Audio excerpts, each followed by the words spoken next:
Provérbios 6, a partir do 16. Glória a Jesus. Obrigado.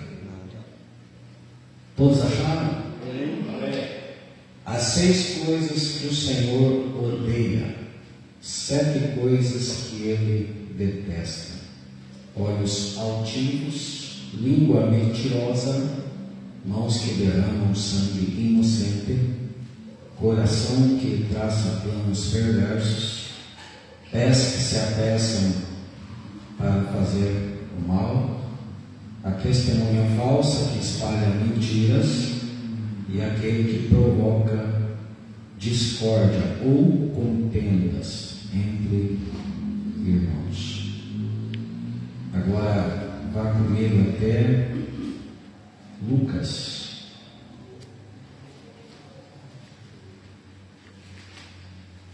Lucas 15.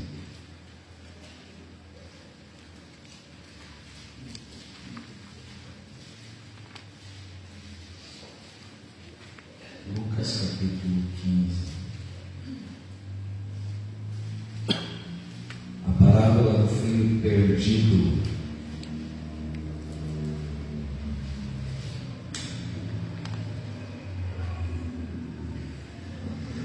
A partir do 11, Lucas 15, a partir do 11.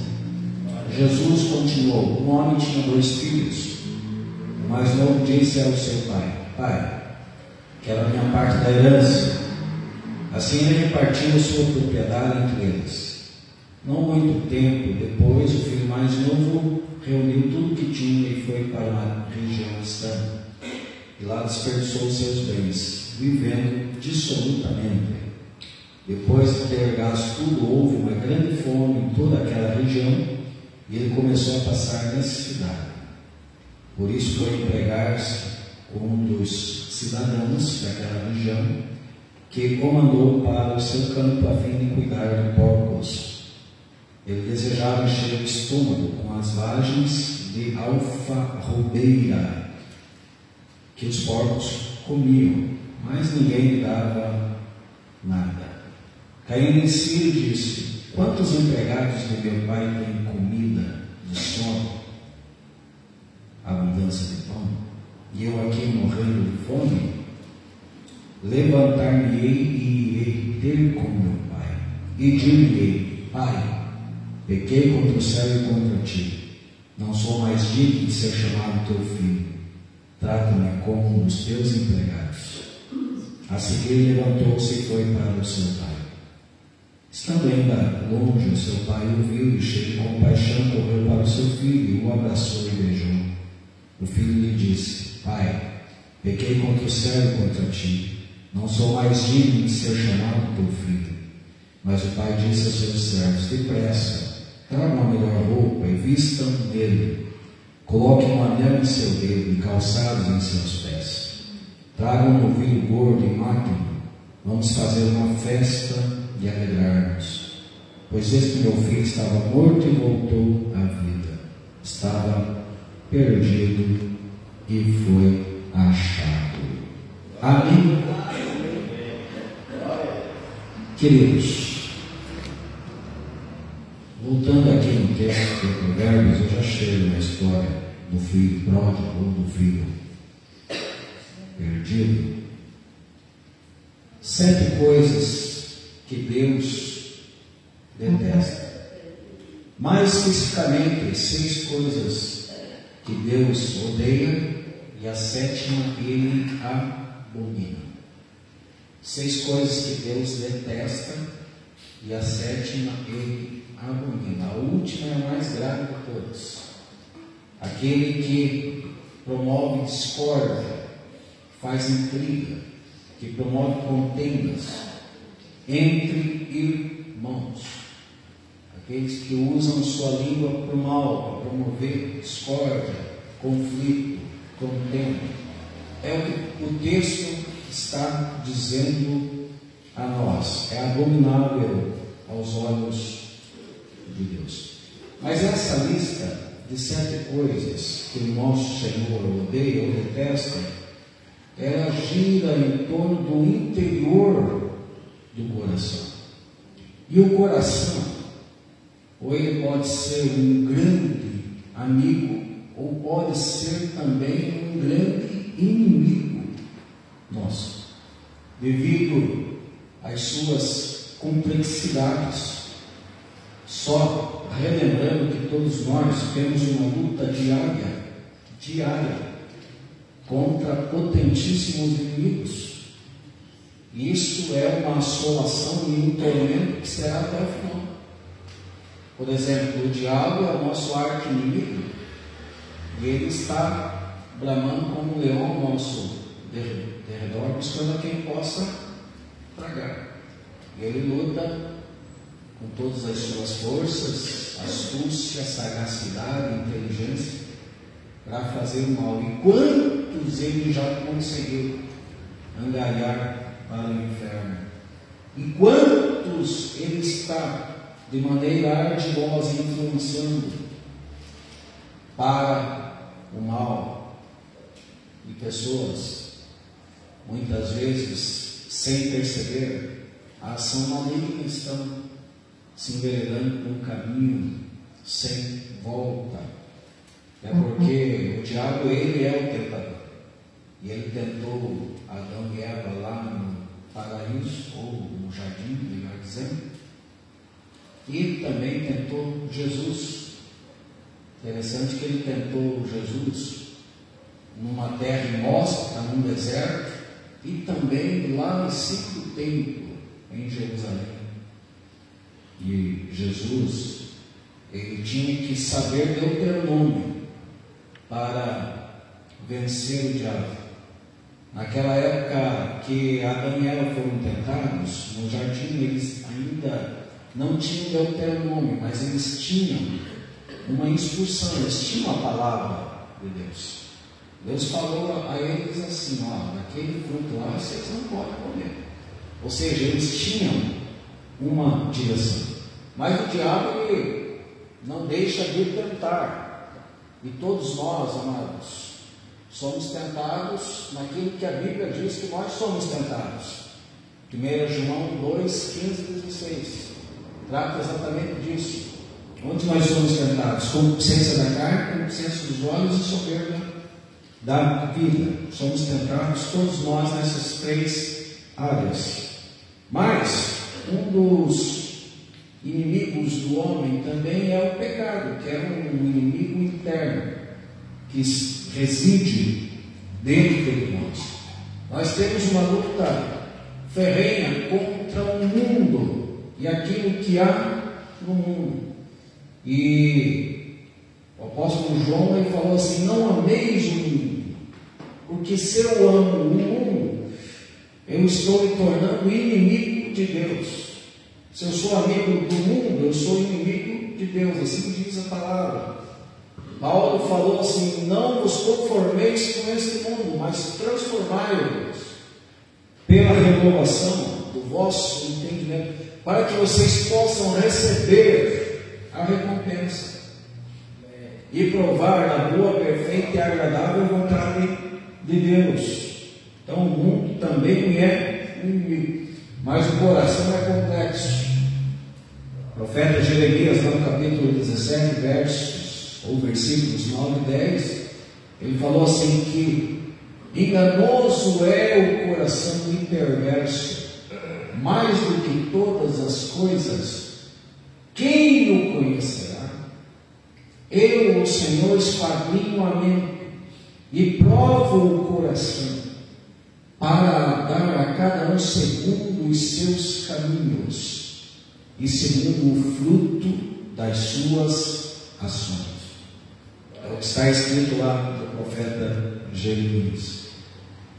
O salmista, autor do Salmo 44, lá no verso 21, ele declarou assim que Deus conhece os segredos do coração. Deus conhece os segredos do coração. Aleluia. Jesus, lá em Mateus 15, ele afirmou assim que não é o que entra pela boca que contamina o homem, mas sim o que sai. E o que sai pela boca? Gente, é muita coisa ruim que pode proceder da boca, mas mas que inicia-se no coração. Se você puder dar um pulo comigo lá em Mateus, no capítulo 15,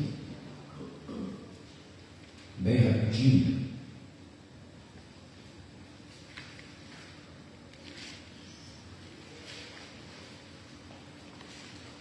Mateus 15.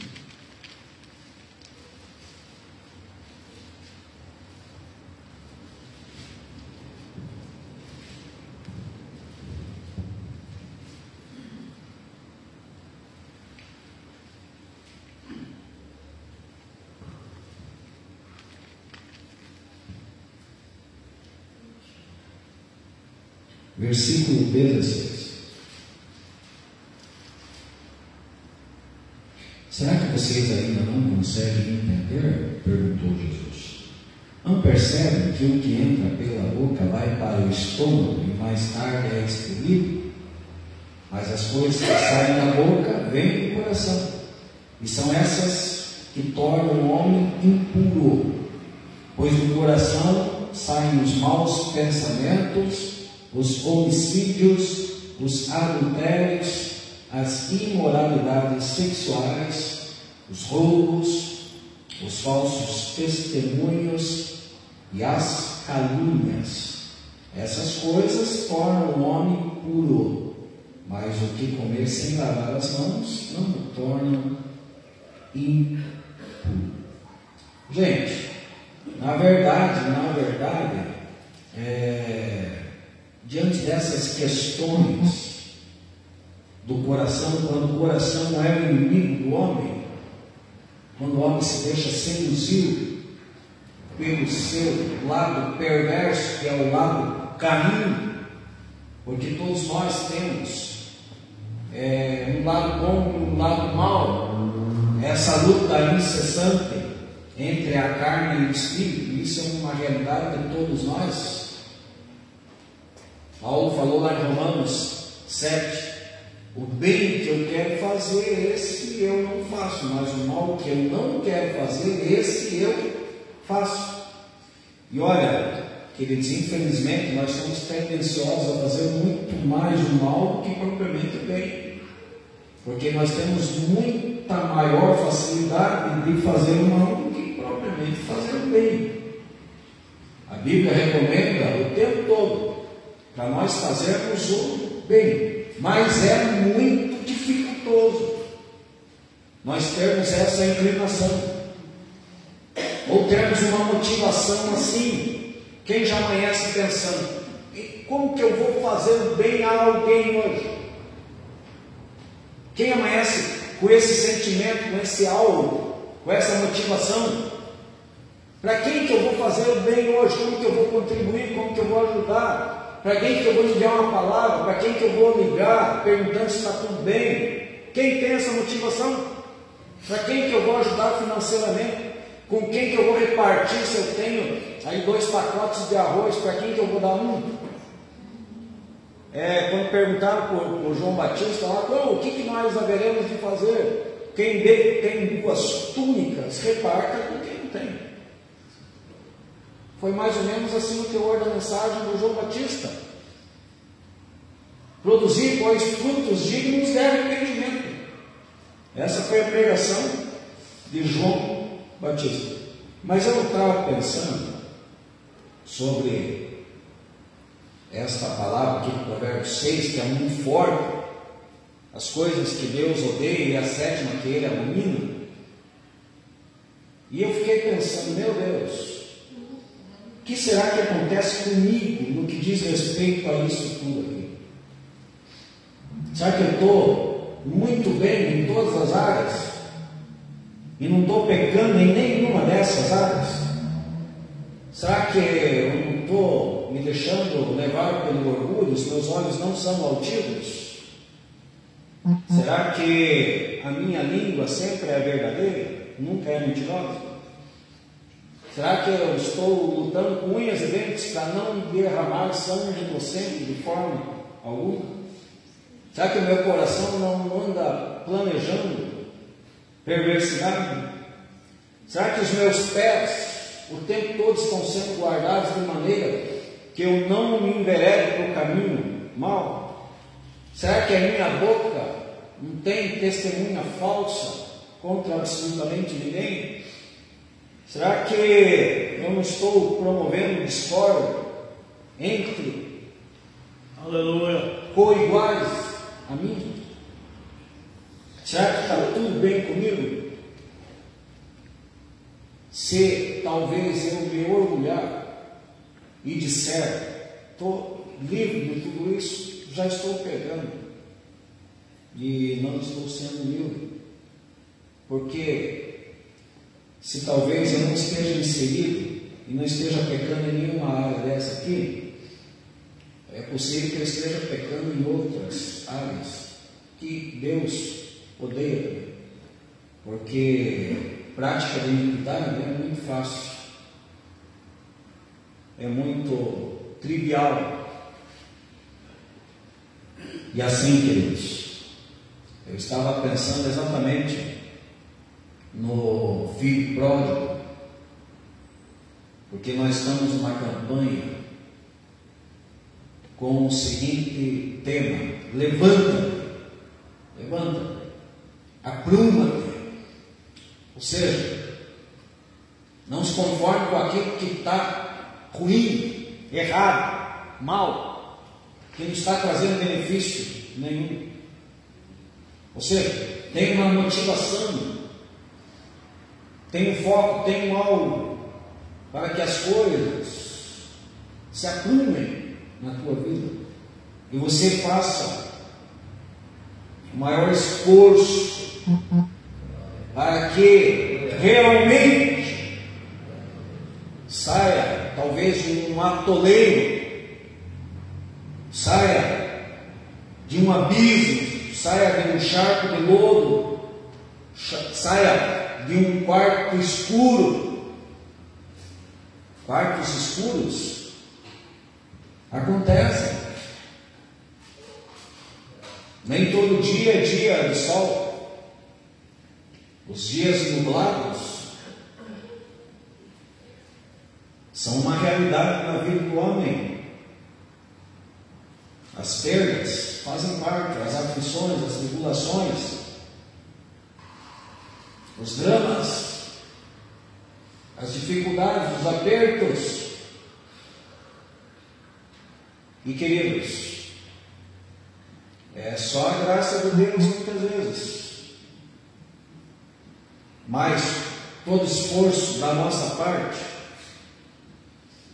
é válido para que nós saiamos, talvez, daquilo que está mal na nossa vida, que nós mesmos estamos proporcionando esse mal.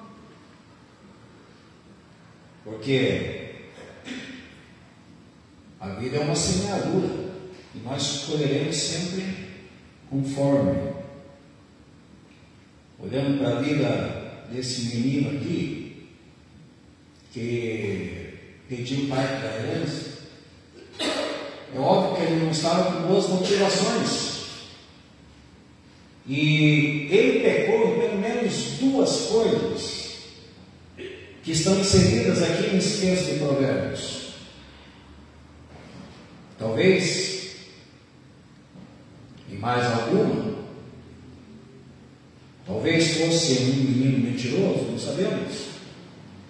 Talvez mentiu para o seu pai, que o propósito seria diferente, que iria fazer um investimento, que iria viajar para se dar bem. Talvez tivesse um desígnio elaborado para dizer ao seu pai, para respaldar o pedido da parte da herança. Mas assim, ele se apressou para fazer o mal, porque ele não se preocupou com o coração do seu pai. É claro que eu penso que este pai, assim, ele não se alegrou com o pedido do filho, nem deu satisfação parte da herança. Eu penso que esse pai aqui aconselhou o filho, não soltou o filho ao bel prazer, vá. Igual tem muitos pais que tem aquele sentimento errôneo, equivocado, né? Tem que quebrar a cara mesmo para acertar na vida.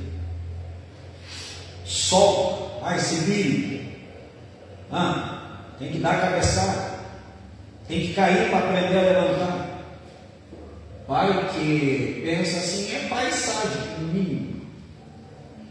Porque, amados, é claro que muitas vezes nós vamos aprender com os nossos erros, mas não vamos procurar os erros. Eu tenho que procurar um erro para eu aprender com aquele erro, para que eu possa acertar.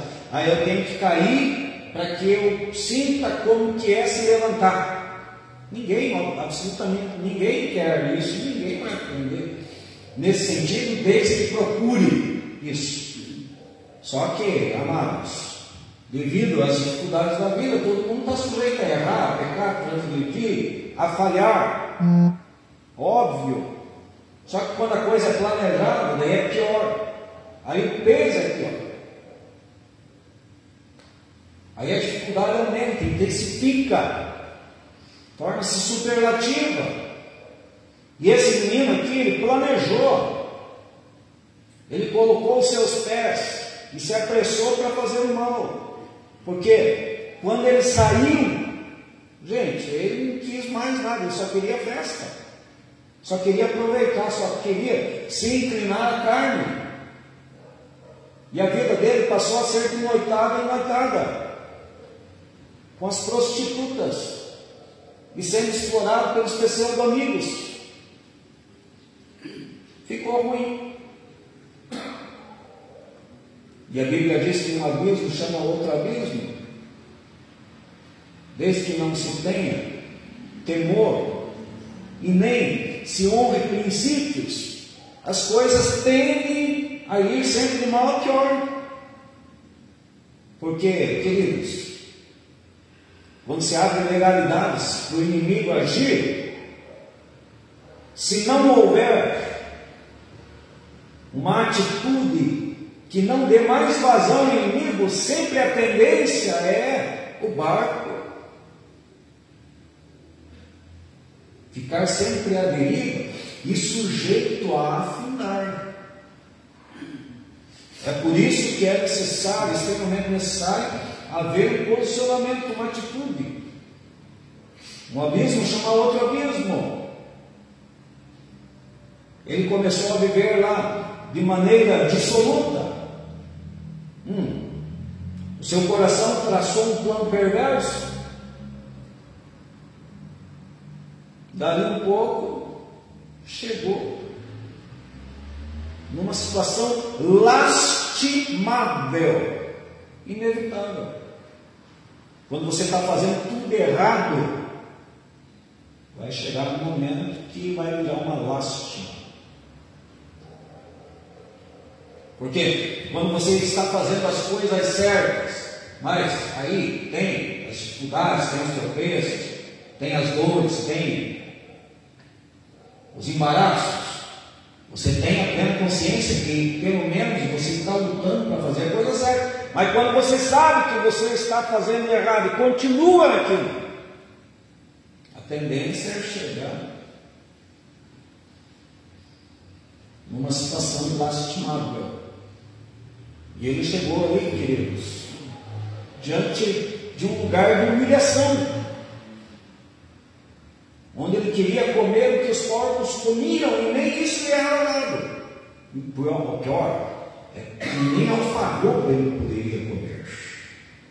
E ele tinha vontade de comer, porque se deu uma fome naquele lugar.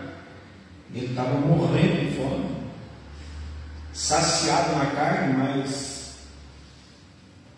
morrendo de fome e humilhado. Lembrou-se da casa do pai. Errou, mas quando ele viu que ele estava numa situação caótica mesmo, ele se posicionou. E o cair em si é muito importante para um posicionamento. Começar a refletir, pensar. Será que está tudo bem comigo? Será que estou fazendo tudo certinho? Será que eu estou ao máximo me esforçando para honrar a palavra do meu Pai? Porque assim, queridos, é aquilo que eu já falei. O coração do homem é terrível. É terrível.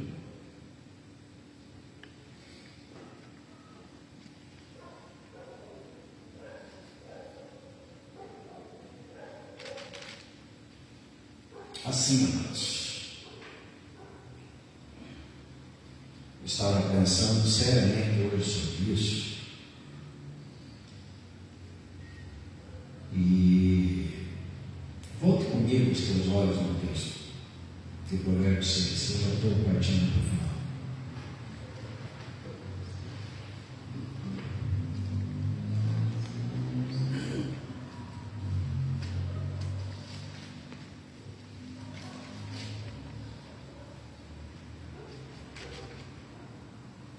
Melhor, desculpe, capítulo 4 de Provérbios.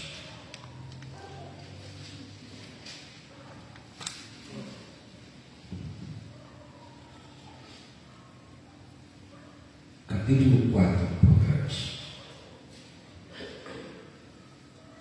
Davi, ele desde pequeno aconselhou seu filho. Qual filho? Dentre tantos que Davi teve, Salomão.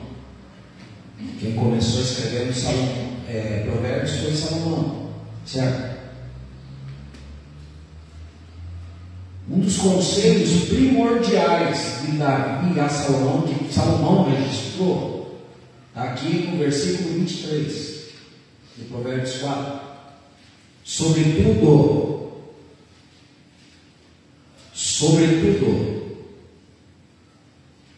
o que você deve guardar, guarda o teu coração, pois dele depende ou procede todas as coisas, pois dele depende toda a sua vida.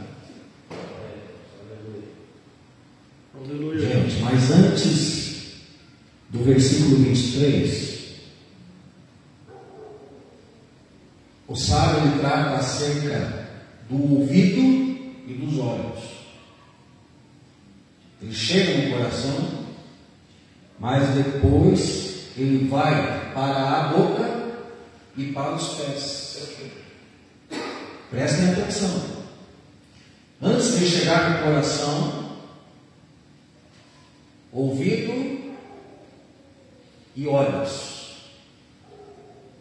Ouvidos e olhos. Depois que passa pelo coração, boca e pés.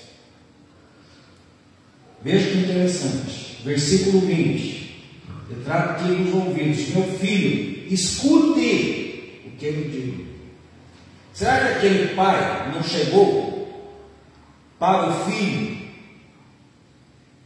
tendo bom senso, inteligência, sabedoria, mandamentos no coração? Meu filho, tem certeza que é isso que você vai fazer?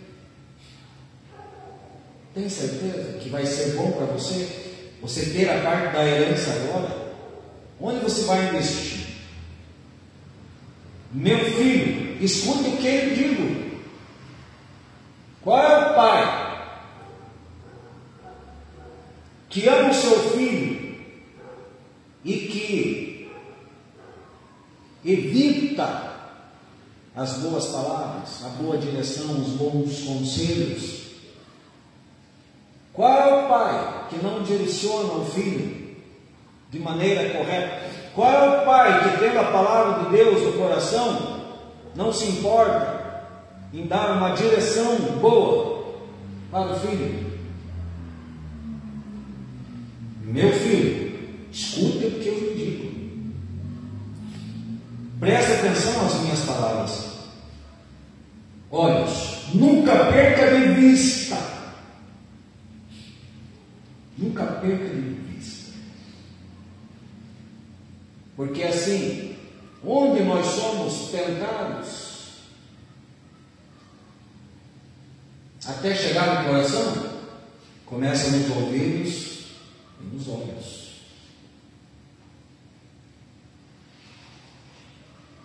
Uma pessoa surda e cega não é tentada em absolutamente nada. Mas uma pessoa que ouve e enxerga é tentada em muitas coisas. Aí o coração vai responder. Aí é disso que tem que cuidar. Porque pode se enveredar aí a falar bobagem, ou apressar os seus pés para um caminho mau, e um caminho que pode levar até a morte. O coração está no meio. Sobre tudo que se deve guardar, entre ouvidos, olhos, boca e pés, guarda o teu coração, porque dele procede todas as saídas da vida. Depois que ele passa aqui pelo coração, versículo 24, acompanhe comigo. Afaste da sua boca as palavras perversas, fique longe dos seus lábios a maldade, olhe sempre para a frente, mantenha o olhar fixo no que está diante de você. São conselhos valiosíssimos para nós. Veja bem por onde anda, e os seus passos serão seguros. Pés. Não se desvie nem para a direita e nem para a esquerda. Olha o conselho que o sábio está dando para o filho pródigo aqui: afaste os seus pés da maldade. Ainda bem que aquele filho pródigo teve atitude. E a atitude, gente, nós precisamos ter todos os dias, se nós quisermos realmente adentrarmos na presença de Deus para recebermos aquilo que vem do trono da bondade do Senhor. Aleluia! Levanta-me e irei ter com meu Pai, e dir-lhe: Pai, pequei contra o céu e perante ti, já não sou digno de ser chamado filho. Trata-me somente como os teus empregados. O que? Os porcos comendo alfarrobas estão sendo abençoados, e eu aqui, filho, passando por essa situação miserável, humilhante, lastimável, na casa do Pai, num lugar de entendimento, de onde eu nunca deveria ter saído. Tem abundância, então, tem fartura, tem o melhor, tem aquilo que é excelente, e eu aqui, morrendo de fome. Não está certo, não está certo. Levantar-me. Interessante, né, queridos? Muitas vezes o apelo foi: levanta-te. Muitas vezes o apelo foi esse.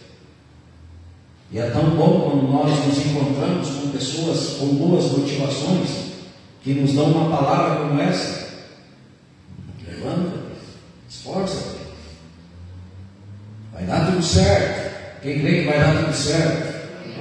Quem recebe essa palavra pastoral, vai dar tudo certo. É bom receber uma palavra dessa ou não? Levanta. Mas é muito interessante quando uma pessoa cai em si e tem essa própria motivação. Eu levantarei. Eu levantarei. A pessoa toma uma atitude. Chega dessa folia. Se ele esperasse mais um pouco, aí poderia morrer de fome. E era isso que o pai queria para o seu filho. Levantar-me e irei ter com meu pai. Coração de humildade. Aleluia! E dir-lhe: Pai, pequei, vou confessar. bem diferente daquele que ficou em casa, né? Cheio de orgulho, olhos altivos. Eu aqui fazendo tudo certo, esse aí que pecou violentamente, chega, picanha, roupa nova, anel para o dedo, sandália para os pés, tudo bom e melhor. Eu aqui que injustiça, olhos altivos, soberba, arrogância, pessoa que se auto-justifica. Esses são evitados por Deus. Todos os orgulhosos foram severamente tratados por Deus. É só você ler toda a Bíblia. Eu nunca vi um orgulhoso se dar bem. O final daquele orgulhoso foi um final feliz. Eu nunca vi. Olha, queridos, eu não sei quantas vezes eu já li a Bíblia. Já devo ter lido umas 4, 5 vezes a Bíblia de capa a capa. Eu nunca vi um orgulhoso, um soberbo, um arrogante se dar bem. Pelo contrário, se não se arrependeu, teve tratamento severo da parte de Deus. Por quê? O que Deus detesta? Olhos altivos, em primeiríssimo lugar. Olhos altivos. Pessoa que olha por cima, se considera melhor. O filho pródigo não tinha acusação contra ninguém. Eu saí porque aquele insuportável daquele meu irmão não aguentava mais olhar para a cara daquele. Todo certinho. Não aguentava mais. Eu tinha que dar um grito de liberdade. É tão bonito quando uma pessoa assume suas culpas, sendo montada diante de Deus. Eu pequei, eu errei, eu falei o que eu não deveria falar. Eu me arrependo. Eu vou dar um salto, vou me levantar e vou voltar para um lugar bom, para um lugar de entendimento. Aleluia. Um lugar de bens, um lugar agradável. Encheu o coração do Pai de alegria, o Pai todo eufórico. Vamos celebrar, porque esse meu filho estava morto e reviveu, estava perdido e foi achado. Aleluia. Fique em pé nesse momento. Levanta-te.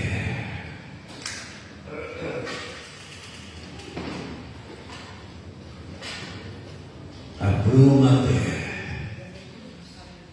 Guarda o coração. Não é fácil. É fácil guardar o coração? É fácil lidar com o coração? Fácil.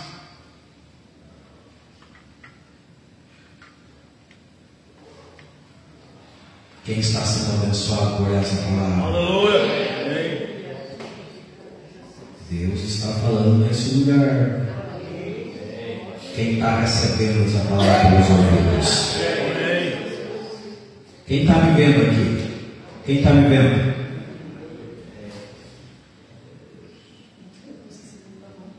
Agora quem está me ouvindo aqui? Levante a mão quem está me ouvindo. Olhos, ouvidos.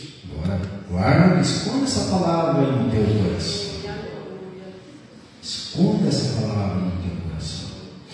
Salmo 119, 11. O que está escrito lá? Fale alto, irmão.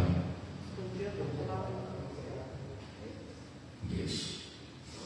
Escondi a tua palavra no meu coração.